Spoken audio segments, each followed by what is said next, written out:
Good evening. Tonight we're reading Emma by Jane Austen. Chapter 1. Emma Woodhouse, handsome, clever, and rich, with a comfortable home and happy disposition, seemed to unite some of the best blessings of existence, and had lived nearly 21 years in the world with very little to distress or vex her. She was the youngest of the two daughters of a most affectionate, indulgent father, and had, in consequence of her sister's marriage, been mistress of his house from a very early period. Her mother had died too long ago for her to have more than an indistinct remembrance of her caresses, and her place had been supplied by an excellent woman as governess, who had fallen little short of a mother in affection. 16 years had Miss Taylor been in Mr. Woodhouse's family, less as a governess than a friend, very fond of both daughters, but particularly of Emma. Between them it was more the intimacy of sisters. Even before Miss Taylor had ceased to hold the nominal office of governess, the mildness of her temper had hardly allowed her to impose any restraint, and the shadow of authority being now long passed away, they had been living together as friend and friend, very mutually attached, and Emma doing just what she liked, highly esteeming Miss Taylor's judgment, but directed chiefly by her own. The real evils, indeed, of Emma's situation were the power of having rather too much her own way, and a disposition to think a little too well of herself. These were the disadvantages which threatened alloy to her many enjoyments. The danger, however, was at present so unperceived that they did not by any means rank as misfortunes with her. Sorrow came, a gentle sorrow, but not at all in the shape of any disagreeable consciousness. Miss Taylor married. It was Miss Taylor's loss which first brought grief. It was on the wedding day of this beloved friend that Emma first sat in mournful thought of any continuance. The wedding over, and the bride people gone, her father and herself were left to dine together, with no prospect of a third to cheer a long evening. Her father composed himself to sleep after dinner, as usual, and she had then only to sit and think of what she had lost. The event had every promise of happiness for her friend. Mr. Weston was a man of unexceptionable character, easy fortune, suitable age, and pleasant manners, and there was some satisfaction in considering with what self-denying, generous friendship she had always wished and promoted the match.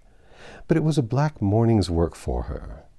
The want of Miss Taylor would be felt every hour of every day. She recalled her past kindness, the affection of 16 years, how she had taught and how she had played with her from 5 years old, how she had devoted all her powers to attach and amuse her in health, and how nursed her through the various illnesses of childhood. A large debt of gratitude was owing there, but the intercourse of the last 7 years, the equal footing and perfect unreserve which had soon followed Isabella's marriage, on their being left to each other, was yet a dearer, tenderer recollection.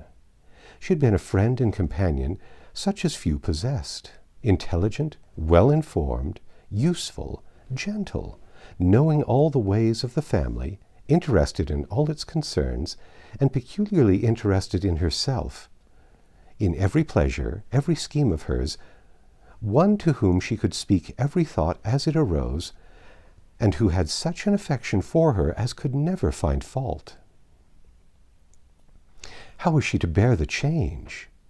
It was true that her friend was going only half a mile from them, but Emma was aware that great must be the difference between a Mrs. Weston, only half a mile from them, and a Miss Taylor in the house, and with all her advantages, natural and domestic, she was now in great danger of suffering from intellectual solitude.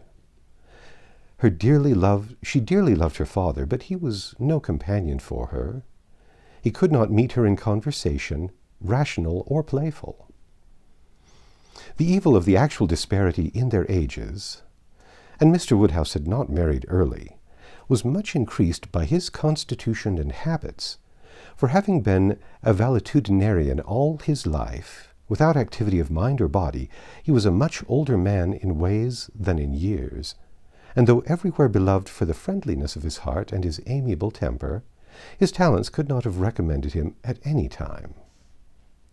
Her sister, though comparatively but little removed by matrimony, being settled in London, only 16 miles off, was much beyond her daily reach, and many a long October and November evening must be struggled through at Hartfield before Christmas brought the next visit from Isabella and her husband and their little children to fill the house and give her pleasant society again. Highbury, the large and populous village almost amounting to a town, to which Hartfield, in spite of its separate lawn and shrubberies and name, did really belong, afforded her no equals. The Woodhouses were the first in consequence there. All looked up to them. She had many acquaintances in the place, for her father was universally civil, but not one among them who could be acceptable in lieu of Miss Taylor for even half a day. It was a melancholy change, and Emma could not but sigh over it and wish for impossible things, till her father awoke and made it necessary to be cheerful. His spirits required support. He was a nervous man, easily depressed, fond of everybody that he was used to, and hating to part with them, hating change of every kind. Matrimony, as the origin of change, was always disagreeable, and he was by no means yet reconciled to his own daughter's marrying, nor could ever speak of her but with compassion, though it had been entirely a match of affection, when he was now obliged to part with Miss Taylor too. And from his habits of gentle selfishness, and of being never able to suppose that other people could feel differently from himself, he was very much disposed to think Miss Taylor had done as sad a thing for herself as for them, and would have been a great deal happier if she had spent all the rest of her life at Hartfield. Emma smiled and chatted as cheerfully as she could to keep him from such thoughts, but when tea came, it was impossible for him not to say exactly as he had said at dinner. "Poor Miss Taylor, I wish she were here again. What a pity it is that Mr. Weston ever thought of her." "I cannot agree with you, Papa, and you know I cannot. Mr. Weston is such a good-humored, pleasant, excellent man that he thoroughly deserves a good wife, and you would not have had Miss Taylor live with us forever, and bear all my odd humours, when she might have a house of her own." "A house of her own? But where is the advantage of a house of her own? This is 3 times as large, and you have never any odd humours, my dear." "How often we shall be going to see them, and they coming to see us. We shall always be meeting. We must begin. We must go and pay our wedding visit very soon." "My dear, how am I to go so far? Randalls is such a distance. I could not walk half so far." "No, Papa, nobody thought of your walking. We must go in the carriage, to be sure." "The carriage? But James will not like to put the horses to for such a little way. And where are the poor horses to be while we are paying our visit?" "They're to be put into Mr. Weston's stable, Papa. You know we have settled that already. We talked it all over with Mr. Weston last night. And as for James, you may be very sure he will always like going to Randalls, because his daughter's being housemaid there. I only doubt whether he will ever take us anywhere else. That was your doing, Papa. You got Hannah that good place. Nobody thought of Hannah till you mentioned her. James is so obliged to you." "I am very glad I did think of her. It was very lucky, for I would not have had poor James think himself slighted upon my account, and I am sure she will make a very good servant. She is a civil, pretty-spoken girl. I have a great opinion of her.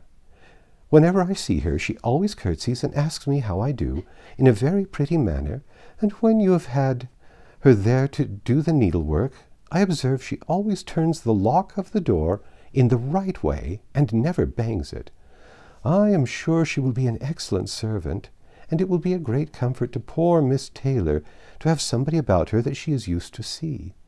Whenever James goes to see his daughter, you know, she will be hearing of us, and he will be able to tell her how we are." Emma spared no exertions to maintain this happier flow of ideas, and hoped, by the help of backgammon, to get her father tolerably through the evening, and be attacked by no regrets but her own. The backgammon table was placed, but a visitor immediately afterwards walked in and made it unnecessary. Mr. Knightley, a sensible man about 7 or 8 and 30, was not only a very old and intimate friend of the family, but particularly connected with it as the elder brother of Isabella's husband. He lived about a mile from Highbury, was a frequent visitor, and always welcome, and at this time more welcome than usual as coming directly from their mutual connections in London. He had returned to a late dinner after some days' absence, and now walked up to Hartfield to say that all were well in Brunswick Square. It was a happy circumstance, and animated Mr. Woodhouse for some time. Mr. Knightley had a cheerful manner, which always did him good, and his many inquiries after poor Isabella and her children were answered most satisfactorily. When this was over, Mr. Woodhouse gratefully observed, "It is very kind of you, Mr. Knightley, to come out at this late hour to call upon us. I am afraid you must have had a shocking walk." "Not at all, sir. It is a beautiful moonlit night, and so mild I must draw back from your great fire." "But you must have found it very damp and dirty. I wish you may not catch cold." "Dirty, sir? Look at my shoes. Not a speck on them." "Well, it is quite surprising, for we have had a vast deal of rain here. It rained dreadfully hard for half an hour while we were at breakfast. I wanted them to put off the wedding." "By the by, I had not wished you joy, being pretty well aware of what sort of joy you must both be feeling. I've been in no hurry with my congratulations, but I hope all is off tolerably well.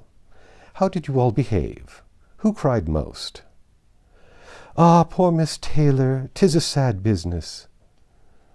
"Poor Mr. and Miss Woodhouse, if you please, but I cannot possibly say poor Miss Taylor. I have a great regard for you and Emma, but when it comes to the question of dependence or independence, at any rate, it must be better to have only one to please than two."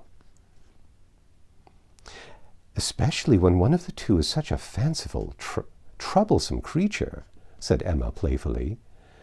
"That is what you have in your head, I know, and what you would certainly say if my father were not by."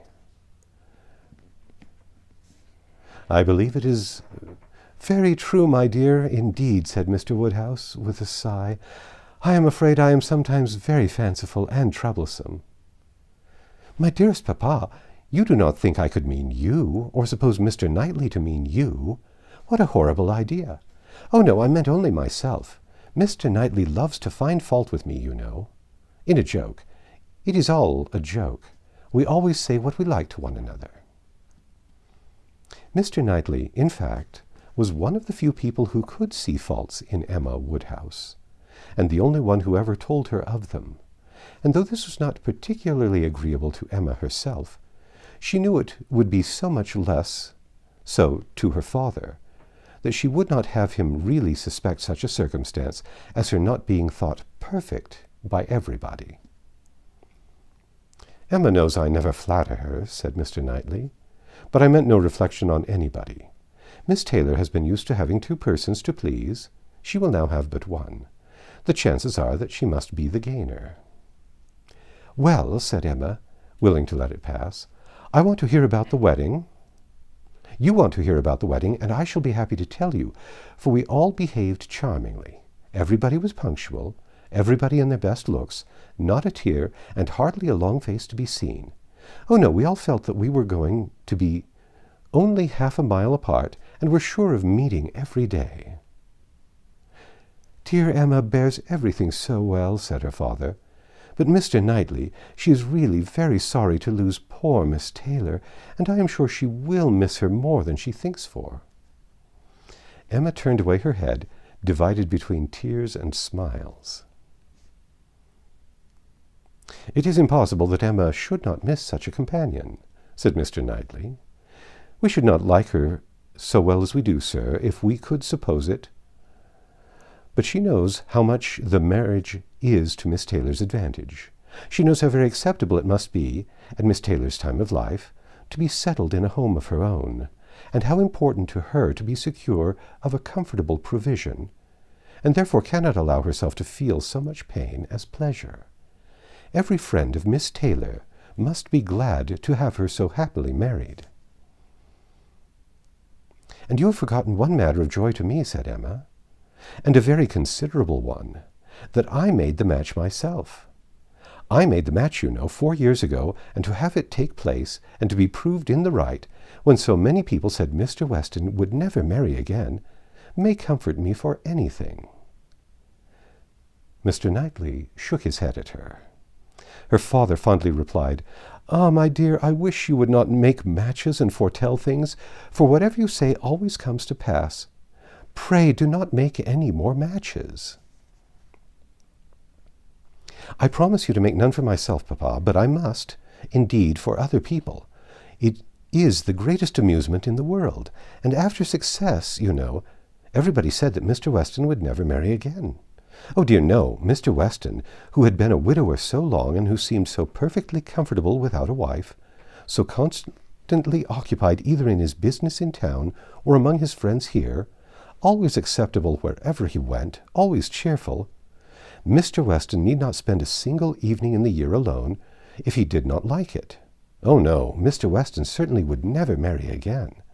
Some people even talked of a promise to his wife on her deathbed, and others of the son and the uncle not letting him. All manner of solemn nonsense was talked on the subject, but I believed none of it. Ever since the day, about 4 years ago, that Miss Taylor and I met him in Broadway Lane, when, because it began to mizzle, he darted away with so much gallantry and borrowed 2 umbrellas for us from Farmer Mitchell's, I made up my mind on the subject. I planned the match from that hour, and when such success has blessed me as in this instance, dear Papa, you cannot think that I shall leave off matchmaking." "I do not understand what you mean by success," said Mr. Knightley. "Success supposes endeavor.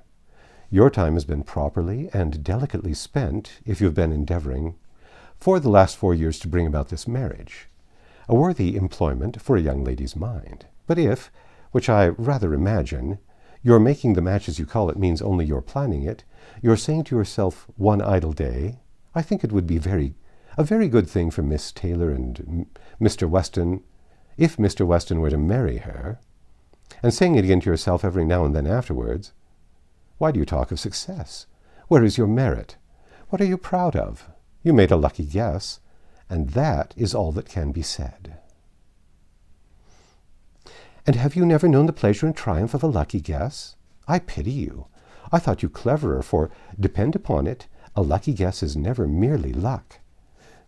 There is always some talent in it. And as to my poor word success, which you quarrel with, I do not know that I am so entirely without a claim to it. You have drawn 2 pretty pictures, but I think there may be a third, a something between the do-nothing and the do-all.